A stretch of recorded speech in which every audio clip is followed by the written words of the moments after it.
Morning drifted across the red mesa like a soft breath, carrying the dust of another restless night. Eliza May Carter stepped onto the cracked earth behind the inn, her basket empty except for stubborn crumbs that refused to be shaken free. She moved with a gentleness that felt inherited from grief, each step deliberate, as if she feared waking whatever memories slept beneath her ribs. Townsfolk passed her with polite nods that held more pity than kindness, and their glances clung to her widow's dress like burrs she could never fully brush away. The morning felt unbearably quiet around her. Rosalind Pike emerged from the inn a moment later, her steps brisk, her face set in that familiar expression of defiance she used to shield the vulnerable places inside her. At 23 she carried herself like a woman twice her age, hardened not by bitterness, but by the long ache of loneliness that had settled into her bones after Jonah's passing. She adjusted the frayed shawl around her shoulders and gave Eliza a gentle bump, a wordless reminder that neither of them walked through life alone anymore. Still, the morning's thin light revealed worry pooling behind Rosalind's steady gaze, waiting. Both women had grown used to the whispers that floated behind them like loose grains of sand, carried by people who knew too little and assumed too much. Food was scarce, work even scarcer, and no matter how tirelessly they stitched, scrubbed, or gathered, their baskets remained as light as their pockets. Sheriff Amos Burke did what he could, slipping them extra rations when no one watched, yet even his weary kindness could not stretch far enough to lift them from constant worry. Survival had become a daily negotiation with hunger, time, and the town's slowly hardening heart that morning. The turning point arrived quietly, the way most life-changing moments do. Eliza noticed it first, the way Rosalind's hands trembled ever so slightly when she lifted her empty basket, as if the weight of nothing had become too much to bear. The silence between them thickened, pressing against their ribs until breath felt like a fragile choice. In that held breath, something unspoken passed from one widow to the other, an idea bold enough to terrify, yet gentle enough to feel like hope. It hovered there, trembling, waiting to be claimed before fear smothered it entirely in the rising dawn light. Rosalind spoke first, her voice softer than the breeze slipping through the cottonwoods. "Eliza," she murmured, "we cannot keep living like shadows in a town that refuses to see us." Her eyes lifted toward the distant rise of Red Mesa, where the stories of a giant Apache who lived alone drifted like campfire smoke. Many feared him, some despised him, but none approached him. To the widows, though, the thought of someone surviving solitude felt strangely magnetic, as if the shape of his loneliness might mirror their own.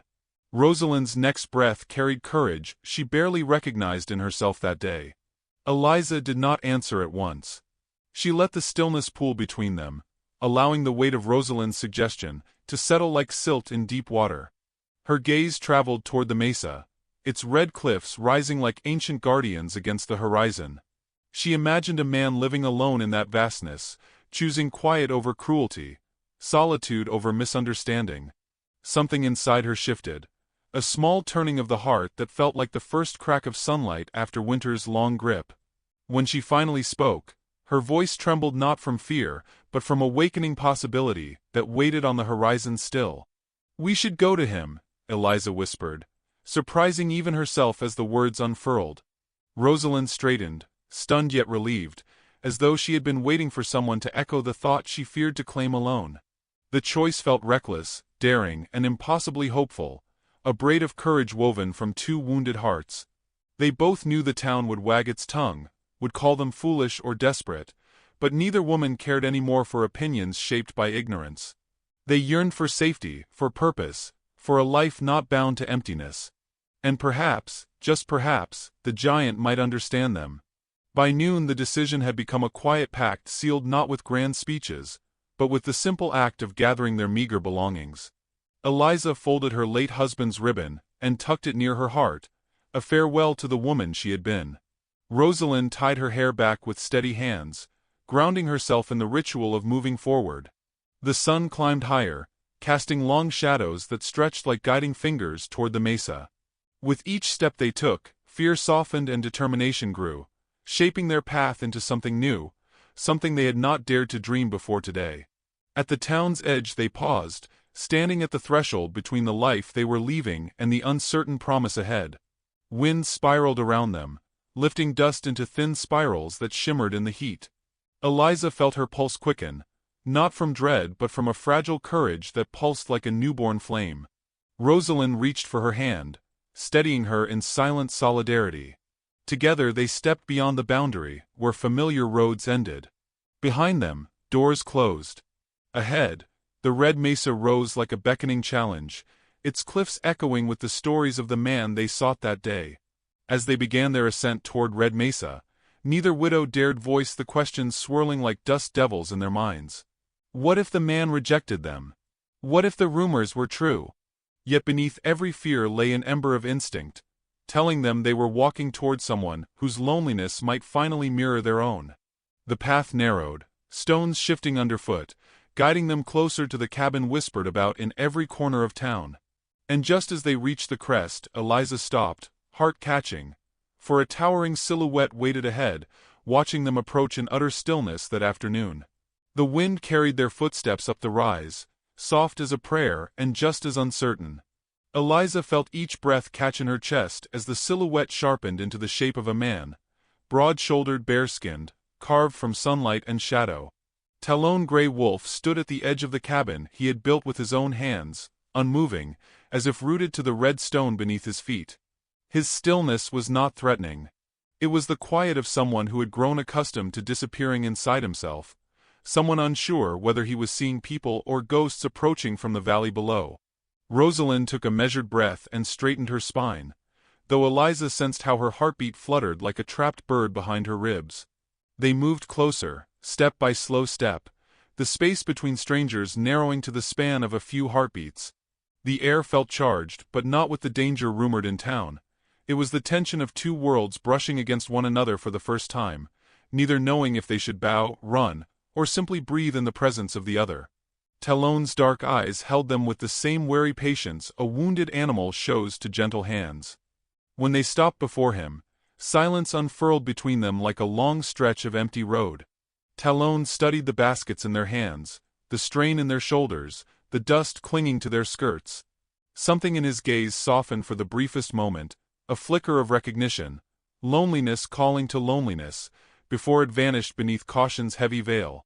His voice, when it finally emerged, was low and rough, as though unused to shaping itself around human language. He asked why they had come, but the question held no heat, only the brittle edges of curiosity worn thin by isolation. Rosalind's answer wavered despite her practiced boldness. She explained they needed shelter, work, a safe place to breathe. Her words tumbled like stones slipping from a cliff's edge, heavy with the weight of desperation she could no longer hide. Eliza added a soft explanation of her own, her voice the fragile thread that tied their hope to the uncertain man before them. As she spoke, Talon's gaze moved to her face with an intensity that made her breath falter. Not in fear, but in a strange, quiet recognition, as if he sensed something familiar in the quiet tremor of her grief. Talon stepped back, instinctively putting space between them. His hands twitched at his sides, not in threat but in discomfort, as though he feared the lightest touch might shatter something delicate. He said nothing for a long while, eyes tracking the horizon rather than the women. The widows felt the shift, the way he retreated inward, slipping behind the invisible shield that had protected him for a year. He told them the mesa was no place for two unarmed women. He told them the nights grew cold. He told them solitude was a heavy thing to carry, and not everyone survived its weight. But he never told them to leave. Instead, he stepped around them, moved to gather wood, and stacked it near the cabin's side without explanation. The gesture held more meaning than any invitation spoken aloud.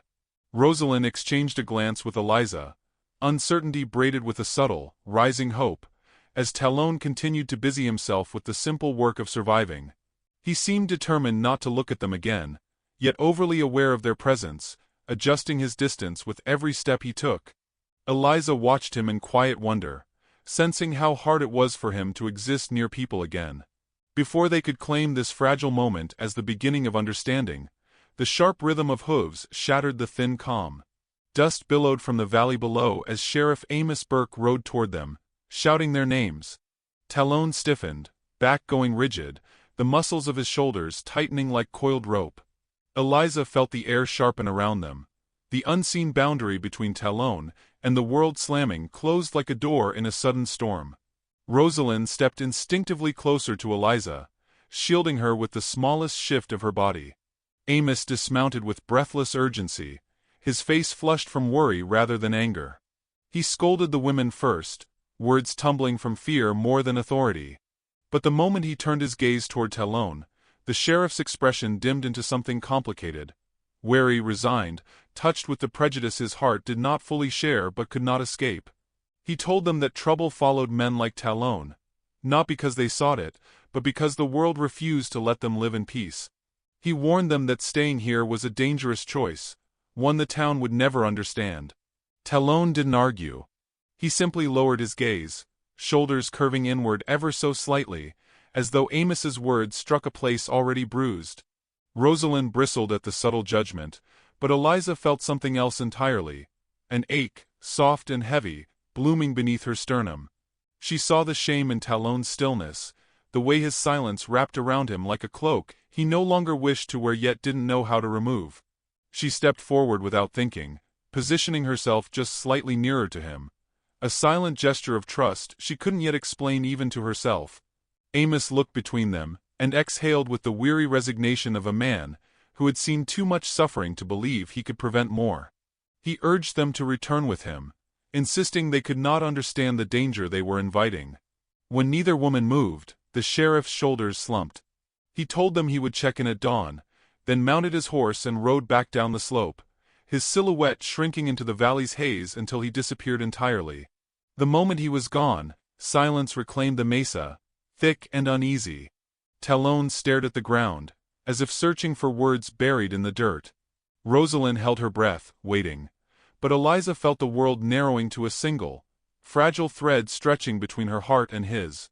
When Talon finally lifted his gaze, his eyes were filled with something raw. Fear, not of harm, but of belonging. Fear of what warmth might demand of him after a year of locking himself away from all forms of tenderness. He spoke only 2 words before turning away, voice trembling in a way that stunned both widows into stillness. "Stay, if you wish." Then he walked into the shadow of his cabin, leaving the women trembling with a realization neither dared speak aloud, that for the first time since their husbands' deaths, someone had not sent them away. And somewhere behind that doorway, a man who feared even his own shadow had taken the first uncertain step toward letting the world back in. The first morning in Talon's world arrived quietly, as if the sun itself were trying not to disturb the fragile peace settled across the mesa. Eliza woke before Rosalind, stirred by the faint rustle of something soft outside. When she stepped into the cool dawn, she found a small pile of split firewood stacked neatly beside the cabin door. Talon stood several yards away, half hidden behind a cedar tree, as though unsure whether he was allowed to be seen offering kindness. The rising light soaked into his bare shoulders, accentuating old scars that traced the story of a life weathered by loss. Eliza offered him a gentle nod, but he turned back toward the forest, retreating into the silent rhythm of his mourning. Rosalind joined her moments later, squinting against the sun with sleep-stung eyes and muttering that no man should be awake before the birds. Eliza laughed softly, a tender sound she had not heard from her own lips in months, and for a moment the world felt lighter. They set to work without being asked, tidying the small, dusty interior of the cabin, sweeping out corners that had long surrendered to cobwebs, rearranging blankets worn thin from solitary winters. With each quiet task, the place began to shift from refuge into home, shaped by hands that wanted to belong rather than merely survive. Talon kept his distance for most of the morning, though the women sensed his presence lingering just beyond the edges of sight. They watched him from the open doorway, moving through the trees with deliberate grace, gathering fallen branches and checking the traps he had set at dawn. Rosalind murmured that he worked like someone trying to outrun thoughts that threatened to catch up to him. Eliza felt the truth of that observation settle in her bones. Every motion Talon made carried a restrained heaviness, as if emotion pressed against the inside of his ribs with each breath. By midday the women had brewed a modest meal: thin stew, stale bread softened with hot water, and a handful of desert herbs Rosalind insisted added flavor, though Eliza suspected it was mostly hope. Talon approached only when he sensed he was no longer the center of attention. He set a jug of clear water on the table and stepped back, almost as if offering tribute to a fire he feared might burn him if he lingered too close. Rosalind gestured toward a spot on the ground beside them, an invitation without expectation. Talon hesitated, then slowly lowered himself to sit within reach, yet not quite within comfort. They ate in silence at first. The only sounds were the soft scrape of spoons, and the distant cry of hawks tracing slow circles in the sky. Eliza noticed how Talon moved, carefully, quietly, trying to take up as little space as possible. It struck her as heartbreakingly gentle for a man with such a fearsome reputation. Eventually, Rosalind spoke of small things. The stubborn cow back in town that kicked every pail, the merchant who overcharged for beans, the dust storm that nearly swept Amos off his horse last spring. Talon listened without interruption, gaze drifting between their faces as though measuring the cadence of their voices for sincerity. Over the following days, a rhythm developed, unspoken, fragile, but growing. Talon rose before dawn and carried fresh water to the cabin, leaving it at the door like a ritual offering.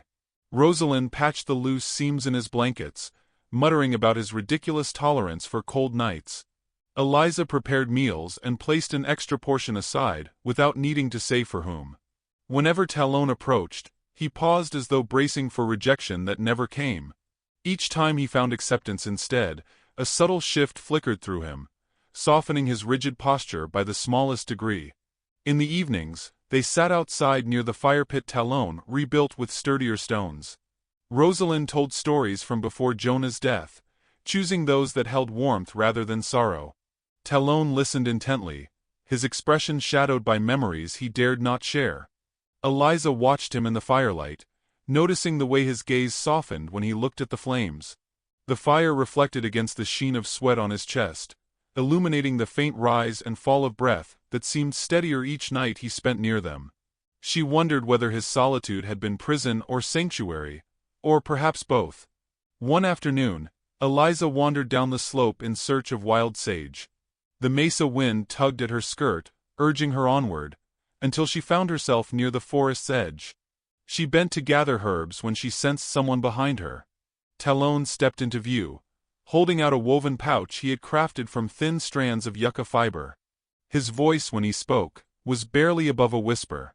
"For gathering," he said, as if the sentence cost him more than the hours spent forming the pouch itself. Eliza accepted it with gentle hands, her smile softening the quiet tension between them. Rosalind noticed changes in Eliza, long before Eliza understood them herself.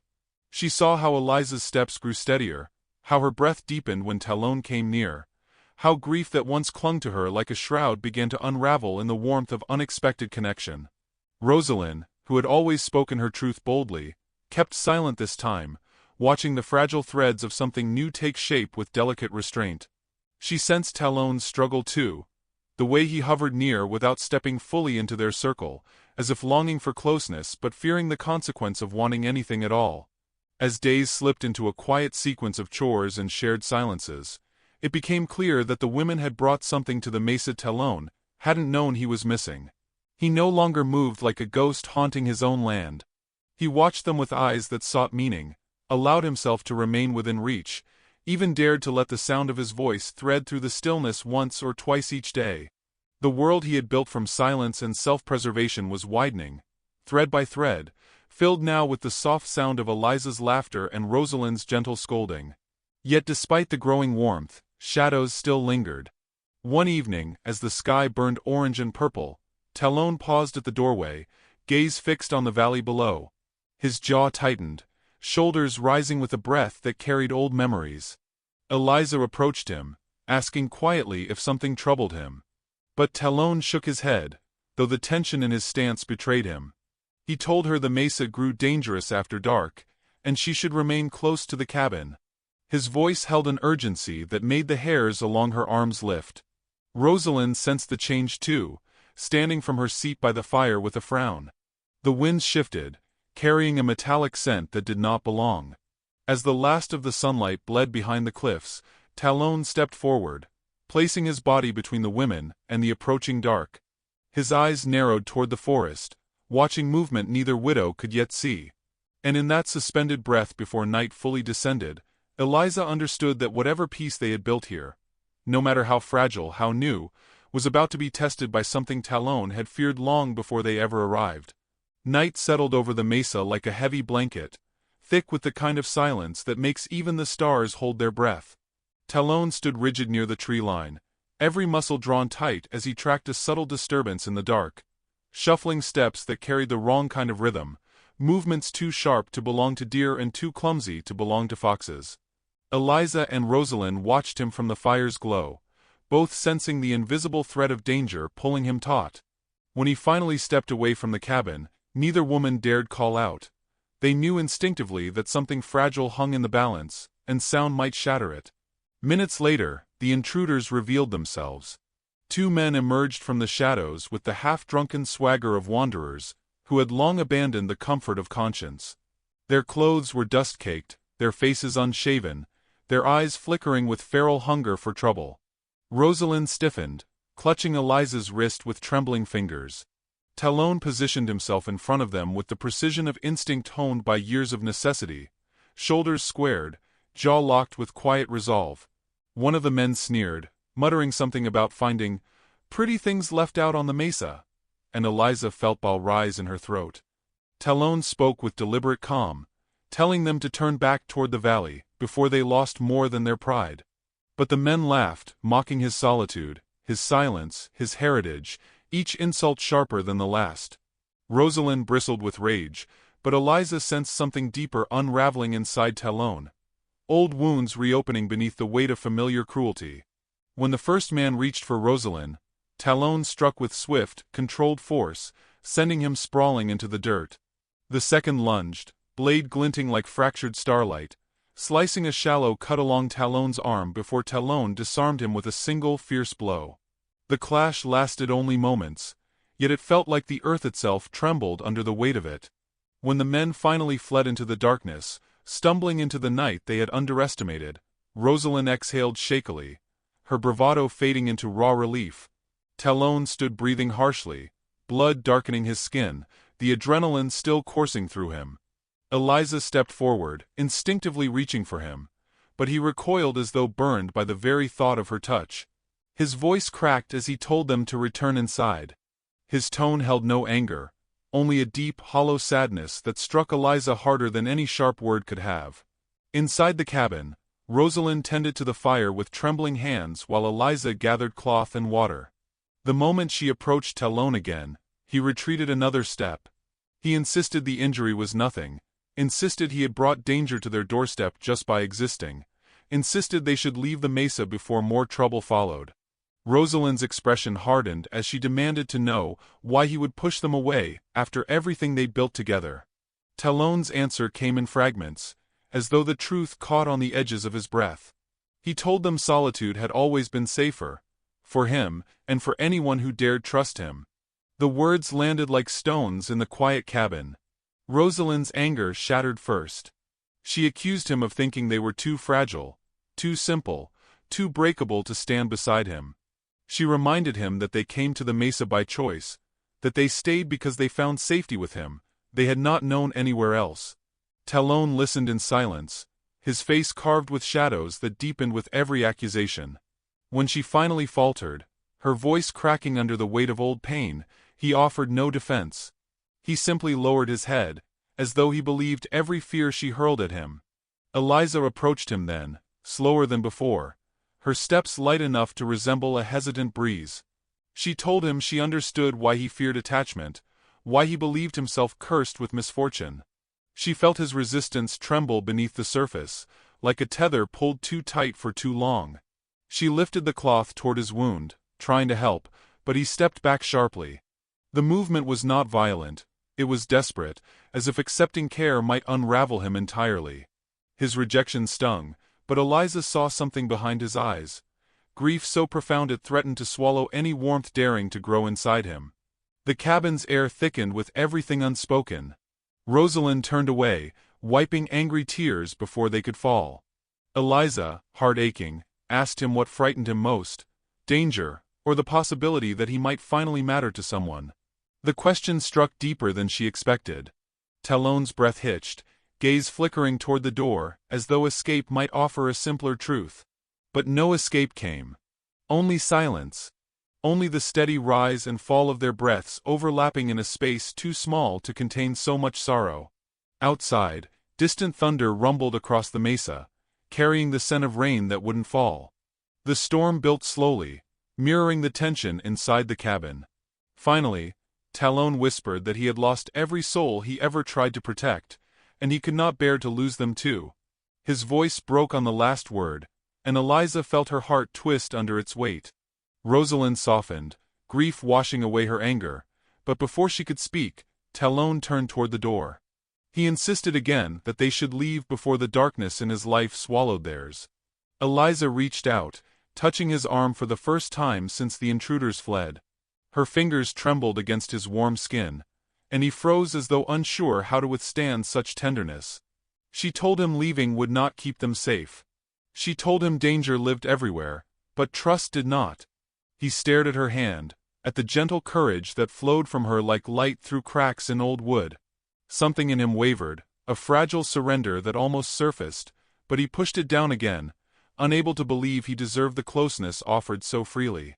When he stepped outside into the night, Eliza followed without hesitation.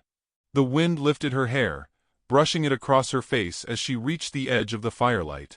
Talon stood there, shoulders hunched, staring into the darkness where the men had disappeared. His voice was barely audible as he confessed that he didn't know how to stay close without breaking what he touched. Eliza felt tears gather, hot and helpless. She told him gently that he had already given them more safety than anyone else ever had. He shook his head, retreating into the shadows just beyond her reach. Rosalind called for Eliza from the cabin, her voice tight with worry. Eliza hesitated, torn between the pull of comfort behind her and the man unraveling before her. When she turned her gaze back toward Talon, he was stepping further into the trees, swallowed piece by the breathing dark. And as the last trace of him dissolved into night, the mesa trembled with a chilling realization. Talon wasn't just walking away to protect them. He was walking toward a danger he had sensed long before they arrived, a danger now creeping ever closer with each silent heartbeat. The night deepened around the mesa until even the stars felt far away, swallowed by a velvet dark that carried the faint scent of dust and rainless thunder. Eliza stood at the cabin's threshold, heart thudding in her chest as she watched the shadows where Talon had vanished. Every instinct urged her forward, but Rosalind's trembling voice behind her begged caution. Eliza shook her head, unable to remain where fear kept her still. She stepped into the wind, its cold fingers brushing her cheeks as though urging her onward, guiding her toward the ridge where Talon's silhouette had disappeared moments before. Something inside her knew this night would not wait. She found him partway down the trail, breath ragged, shoulders bowed not from exertion, but from carrying the crushing weight of belief that he was the danger, not the men who sought him. He did not hear her at first. His attention was fixed on the valley, on faint torch glows moving like drifting embers through the scrub brush. 3 men this time. Not wanderers. Hunters. Talon's jaw tightened, the moonlight cutting a silver line across his cheekbone as he stepped forward, prepared to sacrifice himself for their safety without hesitation. Eliza reached him then, her hand trembling as it closed around his arm, anchoring him to the present moment before his fear dragged him somewhere she could not follow. He tried to tell her to return to the cabin, but the words fractured in his throat. Eliza refused to release him. She spoke with steady quiet, reminding him that he had faced the intruders alone once already, and nearly bled for it. She would not let him vanish into the night again, not with danger approaching, nor with his heart locked behind walls built from grief he no longer needed to carry alone. Her voice softened as she told him that fear did not make him unworthy of trust, that pushing them away did not erase their choice to stand beside him. His breath shuddered, and in that tremor she heard the crack in the armor he had worn for a year. The torchlights brightened, the faint murmur of voices drifting upward like the growl of a distant storm. Talon stepped in front of her instinctively, but this time Eliza did not move behind him. She stood at his side, shoulder touching his, a quiet vow that whatever came next would not be faced alone.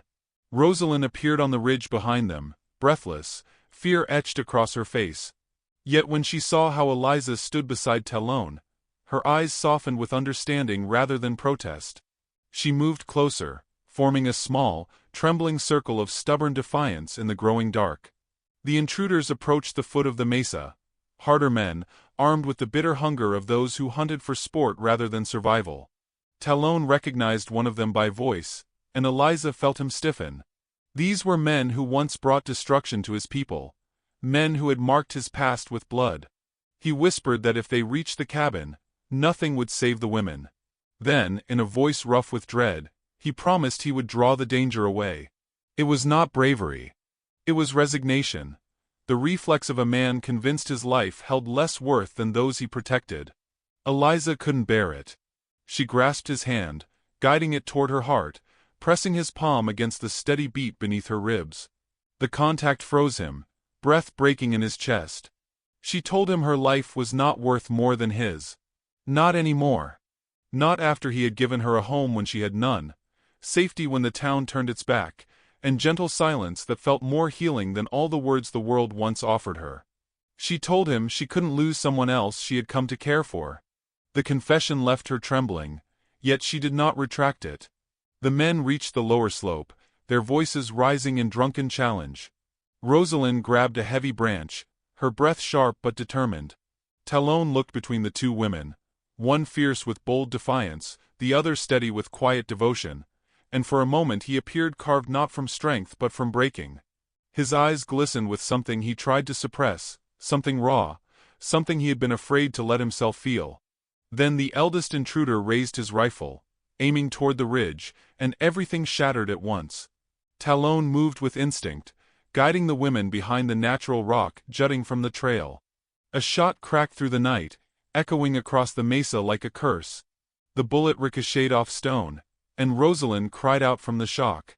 Talon's body tensed as he prepared to face the men head-on, but Eliza caught his arm again, stronger this time. She begged him not to disappear into violence. She asked him, no, pleaded with him, to stay with them, to trust that they could face danger together rather than alone. For the first time, hesitation flickered in his eyes, fragile as the flame of a candle about to be extinguished. The intruders stumbled higher, emboldened by their own drunken cruelty. Talon finally stepped into the open, not to surrender but to shield the ridge, pulling their focus toward him. He shouted a warning, voice echoing with a force that stunned even Rosalind. The men faltered, uncertain, but their leader raised his rifle again. Before he could fire, Talon charged, not with rage but with the controlled strength of a man who refused to let death write another chapter of his life. The struggle was brutal and brief. Talon disarmed the leader and forced the others to flee into the night with curses trailing behind them like discarded promises. Silence returned in jagged breaths. The danger had passed, but Talon remained frozen, staring at his bloodied hands with a look of devastation, as though he feared the violence in him would forever stain anything he touched. Eliza stepped toward him, her voice breaking as she told him he was not the danger, only the shield. Only the man who chose to stand between others and harm, even when it cost him pieces of himself. She reached for him, her hand hovering just shy of his cheek. When he finally looked at her, the walls he had built shattered completely. He confessed in a trembling whisper that he loved her, that loving her terrified him because it meant he wanted something again, something precious, something he feared he might break just by holding it. Eliza touched his cheek then, guiding his forehead to hers, tears gathering in her lashes. She told him love was not something he needed to earn by bleeding for it. It was something given freely, the way he offered shelter, the way he guarded them, the way he let his silence soften when she spoke. Talon's breath hitched as he whispered her name like a promise he never believed he could make. The moment swelled around them, warm even in the cold night, as Rosalind stepped back with a soft smile, knowing something sacred had just taken root. The danger had been real, but the confession was the greater tremor, the one that shifted the ground beneath all three of them. And as the torchlight vanished into the distance, leaving the mesa quiet once more, Eliza felt certainty settle deep within her. This night had nearly broken them, but it had also bound their hearts in a way no fear could unravel again.